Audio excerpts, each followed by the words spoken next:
बहुत बहुत धन्यवाद आप सभी का।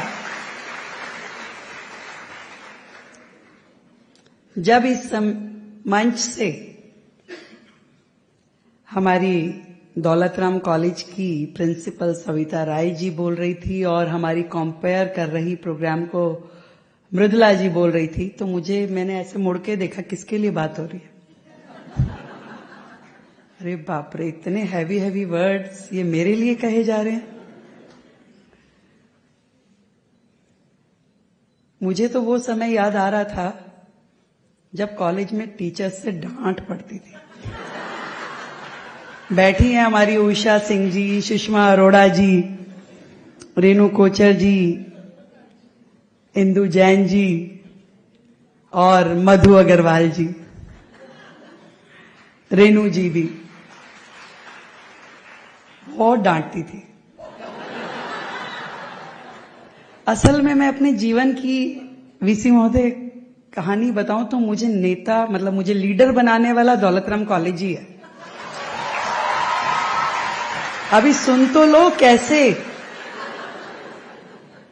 जब मैं फर्स्ट ईयर में आई 93 में, उस पूरा साल दौलतराम कॉलेज में रही स्ट्राइक। पूरा साल एक भी क्लास नहीं लगी। अब 12वीं के बाद, 12th के बाद स्कूल से कोई स्टूडेंट छूटे, कॉलेज में आए और क्लास ना हो तो वो कितना होनहार बनेगा। आपने कहा होनहार वीरवान के हो चिकने पात, बता रही हूं कितनी होनहार। तो पूरा साल क्लास नहीं हुई। अब क्लास नहीं हुई तो हम डूसू वालों के चक्कर में पड़ गए कि भी हमारे दौलतराम में क्लास नहीं हो रही, हमारे स्टूडेंट्स की मदद की जाए। तो उनसे रोज मिलना हुआ, उनका कई बार कॉलेज आना हुआ, कभी हम टीचर्स से मिलते थे, कभी कुछ करते थे कि कैसे ये स्ट्राइक खत्म हो। वो दौर था जिस दौरान मैं लीडर बनी। उससे पहले नहीं थी, उससे पहले मैं थी ही नहीं। बहुत अच्छी स्टूडेंट, पढ़ाई लिखाई करते हुए 12वीं पास की और 85% मार्क्स लेके केवल मां ने ये कहा था कि भाई कॉलेज में जाओ पर गर्ल्स कॉलेज में जाना है। और हमने सीधा जाके दौलतराम में एडमिशन ले लिया कि भाई आ गए हम तो, दिल्ली यूनिवर्सिटी पहुंच गए। तो लीडर बनाया दौलतराम ने। अब फर्स्ट ईयर तो निकल गया, स्ट्राइक खत्म हो गई, कॉलेज शुरू हो गया, पर आदत खराब हो गई। अब रोज एबीवीपी ज्वाइन कर लिया, रोज कार्यक्रमों में जाना हो, रोज धरने प्रदर्शन में जाना हो, अटेंडेंस हो गई शॉर्ट। फिर डांट पड़ी, अटेंडेंस नहीं मिलेगी भाई अब आपको। तो बहुत परेशान हुए कि भाई अटेंडेंस नहीं मिलेगी तो एग्जाम कैसे देंगे। तो आज जो कह रहे हैं होनहार, बहुत मुश्किल से रोल नंबर मिला। मालती सुब्रमण्यम मैम थी। फिर सीरियसली थोड़ा थोड़ा पढ़ाई करने लगे कि नहीं भाई अब तो। पर जब मैं फाइनल ईयर में थी तो मैंने चुनाव लड़ा दिल्ली यूनिवर्सिटी का, क्योंकि अब तो गाड़ी चढ़ गए थे। अब तो मन में एक जज्बा आ गया था कि कुछ तो करना है। ये नहीं सोचा था जो आप सबने कहा कि मैं आज यहां इस पद पे बैठ पाऊंगी या कुछ ऐसा काम करूंगी कि यूनिवर्सिटी के दिनों में मैम ने बताया ना कि स्कूटर पे काइनेटिक होर्डा पे चलते थे। कार थी, पिताजी ने कहा कि बेटा कार में जाइए, पर हमारे राज जी ने कहा नहीं, यूनिवर्सिटी के लीडर कार में नहीं चलते, स्कूटर लीजिए। और काइनेटिक होंडा पे चलना शुरू। हर दूसरे दिन एक्सीडेंट होता था, रोज चोट लगती थी, तेज चलाते थे। जीवन में गति कम अब की है कि भाई ध्यान से।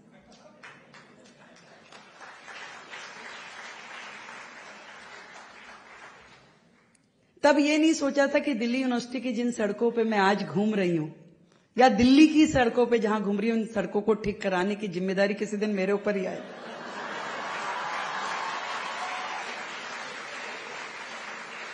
तब ये नहीं सोचा था कि जिस वीसी ऑफिस के बाहर रोज धरने प्रदर्शन करते थे, वहां अंदर आके मंच पे सम्मान भी मिलेगा और माइक पे बोलने का मौका भी मिलेगा। और तब ये नहीं सोचा था कि धरने प्रदर्शनों के बाद जिस मोरिस नगर थाने में पकड़ के ले जाते थे,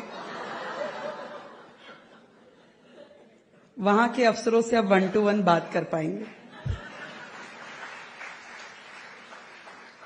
सच में नहीं सोचा था। केवल चलते रहना है और चलते चले गए। कब मैंने निगम पार्षद लड़ा, कब मैं डूसू की प्रेसिडेंट बनी, कब मैंने एमएलए लड़ा, कभी जीते कभी हारे, पर चलती चली गई। और आपकी बात जो आपने कहा ना कि लक्ष्य मंजिल आती गई, पर मंजिल आए नहीं आए, मैंने जो सोचा कि जय और पराजय से क्या होता है, जय और पराजय से क्या होता है, वह कर्म है फल जिसमें छिपा होता है।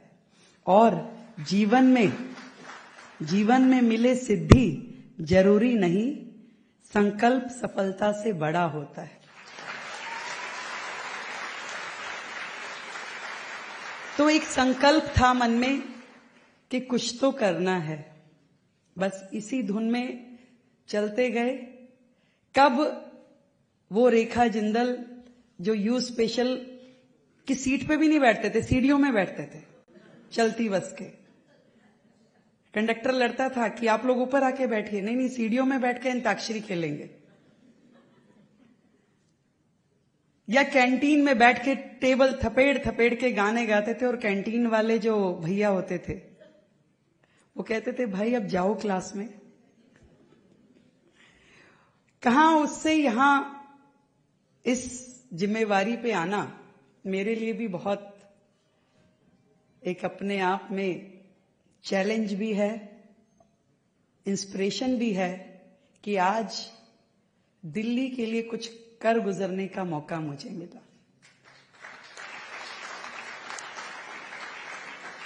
फिर एक बार इस मंच के माध्यम से धन्यवाद देती हूं आदरणीय नरेंद्र मोदी जी को, जिन्होंने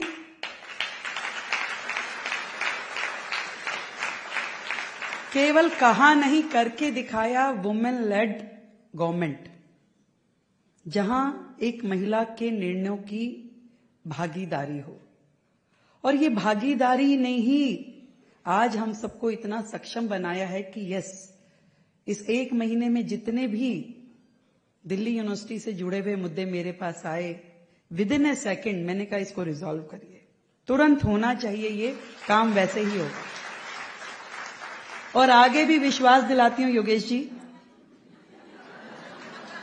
ये क्या चक्कर क्या है ये, आप लोग जब भी समस्या की बात होती है आप बड़ा मुस्कुराते हैं। नहीं, ऐसी वाली समस्याएं अभी तक मुझ तक नहीं आई हैं भाई।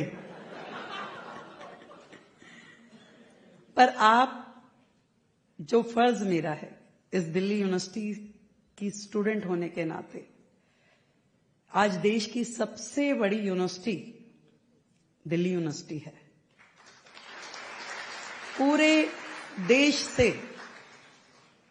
हजारों स्टूडेंट हमेशा हर साल यहां आते हैं अपने जीवन का सपना लेकर के कि मुझे कुछ बनना है, और आप उन्हें गढ़ते हैं, उन्हें बनाते हैं और उनको अपने आने वाले जीवन में उतारते हैं। तो दिल्ली यूनिवर्सिटी का कोई भी काम हो वो दिल्ली सरकार की वजह से रुकने वाला नहीं है, ये मैं आपको विश्वास,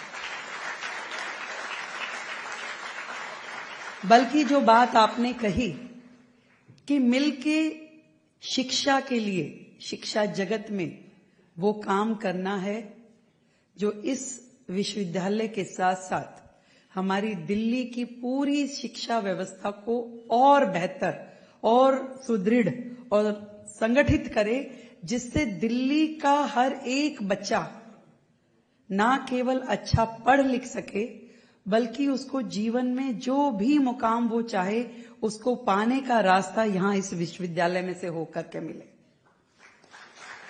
मुझे खुशी है आपने जो प्रोजेक्ट बताए कि जिन बच्चियों के पेरेंट्स नहीं हैं उनके लिए और बाकियों के लिए जो आप सुविधाएं कर रहे हैं, ये एक आपका बहुत ही सेंसिटिव डिसीजन है जिसको आपने लिया।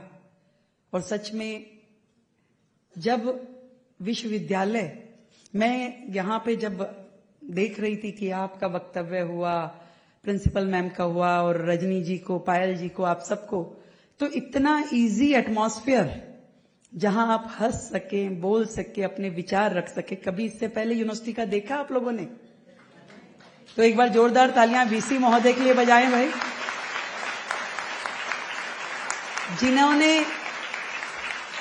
यूनिवर्सिटी के 100 साल होने पर इसे एक ग्रैंड इवेंट बनाया, पूरे देश को इस इवेंट से जोड़ा, नई ऊंचाइयों पर दिल्ली विश्वविद्यालय को आप लेके गए। और मैं देख रही हूं कि नित्य नए दिन आप लोग ऐसे डिसीजन लेते हैं जो यूनिवर्सिटी के लिए एक अपने आप में परचम लहराने जैसा है। एक एक फील्ड में आपकी क्रिएटिविटी और आपका इनोवेशन मैं देख पा रही हूं। आपकी टीम कितने सुंदर तरीके से दिल्ली यूनिवर्सिटी को रोज एक कदम आगे बढ़ाती है, और ये हम सब के लिए सौभाग्य की बात है। क्योंकि एज ए चीफ मिनिस्टर मैं सोचती हूं कि दिल्ली का एजुकेशन, दिल्ली में केवल टूरिज्म जो है वो इंफ्रास्ट्रक्चर का टूरिज्म नहीं है कि लाल किला कुतुब मीनार दिखा दिया। दिल्ली में एजुकेशन टूरिज्म बढ़े और देश विदेश के लोग यहां पढ़ने के लिए आए, ये भी हमारा टारगेट है। यहां कॉलेजेस में, यहां यूनिवर्सिटी में बेटर फैसिलिटीज क्रिएट हो, एक अच्छा माहौल टीचर्स को पढ़ाने के लिए और स्टूडेंट्स को पढ़ने के लिए मिले, ये भी हमारी जिम्मेवारी है। और इसी तरीके से बढ़ते हुए स्कूल से लेके कॉलेज तक का ये सफर हर स्टूडेंट का, उसके लिए एक बहुत यादगार होता है। आपने सही कहा, जब भी मैं यूनिवर्सिटी के नजदीक से भी गुजरती हूं तो वो क्या बोलते हैं, गूज़बम्प्स, वो ऐसे हो जाता है बिल्कुल। अरे ये मॉरिस नगर चौक, यहां तो हम धरना करते थे। अभी बताती हूँ, एक बार वो अमिताभ बच्चन साहब ने एक ब्यूटी कंटेस्ट किया, और वो ब्यूटी कंटेस्ट था बेंगलोर में, प्रदर्शन किया हमने दिल्ली में कि भाई नहीं होना चाहिए, बहुत गलत है। तो उनके पुतले फूके गए। तो मैं प्रेसिडेंट थी दिल्ली यूनिवर्सिटी की, तो मैं अभी प्रेसिडेंट हूं, मैं तो आग तो मैं ही लगाऊंगी। और बिल्कुल प्रेसिडेंट साहिबा खड़ी हो गई, माचिस ली, थम करके वहां पे जैसे ही तिल्ली लगाई तो किसी अच्छे हमारे महानुभव ने उसमें केरोसिन की जगह पेट्रोल के भी, पर केरोसिन नहीं मिल रहा, पेट्रोल लगा के उसने डाल दिया। और जैसे ही तिल्ली लगी वो आग का भपका धूम ऐसे करके हुआ और पूरा चेहरा मेरा जल गया। तो अगले दिन अखबारों में आया कि सौंदर्य प्रतियोगिता का विरोध करते हुए सुंदरी जली।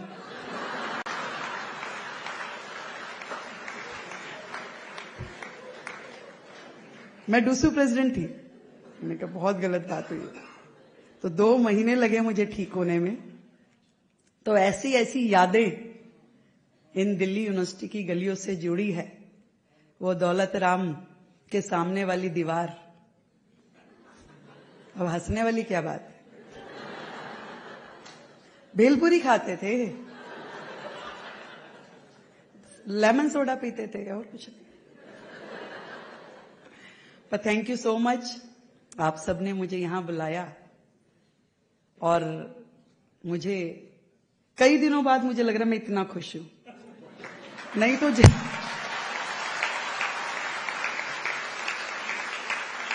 नहीं तो आपने सही कहा, वो जैसे आपने वो अभी सरस्वती जी की मूर्ति थी ना इतनी भारी, तो मुझे यही लग रहा है कि इतना सारा काम मुझे ही करना है। बाप रे, कितना ढेर सारी चीजें हैं। सड़क भी बनानी है, व्यवस्था भी ठीक करनी है, जल भी देखना है, बिजली भी देखनी है, एजुकेशन भी देखनी है, हेल्थ भी देखनी है, सब कुछ ढेर सारे काम है। पर मुझे पता है कि मेरे सभी साथी, मेरे मेंटोर, मेरे मार्गदर्शक, मेरे ये युवा स्टूडेंट्स, आप सबका साथ मेरे साथ है और हम मिलकर के इन चैलेंजेस को पूरा करेंगे। एक सुंदर दिल्ली, एक स्वस्थ दिल्ली, एक शिक्षित दिल्ली, एक विकसित दिल्ली बनाने में आप सभी का सहयोग मुझे मिलेगा, मुझे पता है। और मिलकर के इस चैलेंज को हम एक्सेप्ट करेंगे और सही मायने में मोदी जी का नेतृत्व होगा और हम सबका काम होगा और दिल्ली अपना एक नया इतिहास, एक नया अध्याय शुरू करेगी और उसकी इबारत लिखी जाएगी। बहुत बहुत धन्यवाद।